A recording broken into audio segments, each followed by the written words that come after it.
నమస్కారం అండి. నేను శాస్త్రీయ మునగాల శాస్త్రీయ సనాతన సేనకు స్వాగతం. ముందుగా ఇవాళ ఇండియాలో ఎలక్షన్స్ కాబట్టి మీ అందరికీ దానికోసం హార్దిక శుభాకాంక్షలు. అందరూ జాగ్రత్తగా ఓటేసి రండి. అండ్ ఓటు మటుకు వేయటం అనేది మన హక్కు, మన బాధ్యత కూడాను.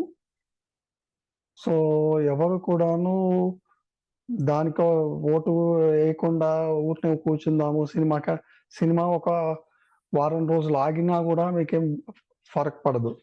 కానీ we have to remember is, ఒకవేళ మనం ఓటు వేయకపోయినా, తప్పుడుగా మన బదులు ఇంకెవరైనా ఓటు వేసినా 5 ఏళ్ళు we have to bear the brunt of it. So we should all keep that in mind. మీరు మీకు తెలిసిన వాళ్ళకి, మీ ఇంట్లో వాళ్ళకి అందరికి కూడా చెప్పండి. అందరం ప్రతి వాళ్ళు ఓటు వేయాల్సింది. ఎందుకంటే మన డెమోక్రసీలో ఇది ఇంపార్టెంట్ ఫెస్టివల్ అన్నమాట. So we have to participate in that and see that we do it responsibly. ఊరినే ఖాళీగా ఉంది కదా అని వెళ్ళటం, ఏది పడితే నొక్కినా కూడాను అది వేస్ట్. ప్రతి ఓటు కూడాను is important and is valuable.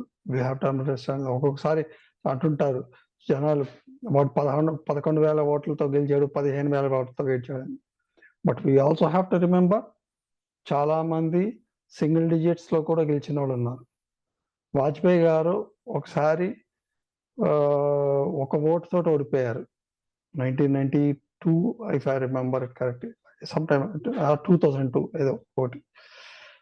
ఒక ఓటు తోటే ఆయన he had to get down from his PM seat. So that is the beauty of democracy and importance of vote. So we all have to do it responsibly. So ప్రతి వాళ్ళు 18 years అయిన పిల్లలు కానీ, లేకపోతే 80 years వచ్చిన ముసలోళ్ళు కానీ, వాళ్ళ 80 years వచ్చిన ముసలోళ్ళు వేస్తారు. ఎందుకంటే they know the responsibilities well. మన వాళ్ళకి సెలవు దొరికింది కదా హాయిగా పడుకుందాము అట్లా అనుకుంటారు. లేదు, we have to do it. So జాగ్రత్తగా ఓటేయండి. అండ్ ప్రతి వాళ్ళవి కూడాను మీరు గో త్రూ దేర్ హామీలు, whatever poll promises they are giving it, not for few hundreds or few thousands of rupees. మీరు 5,000 10,000 తీసుకున్నా కూడాను అది 10 రోజుల్లో లేకపోతే 15 రోజుల్లో అయిపోతుంది. కానీ మీరు వేసిన ఓటు వల్ల వాడు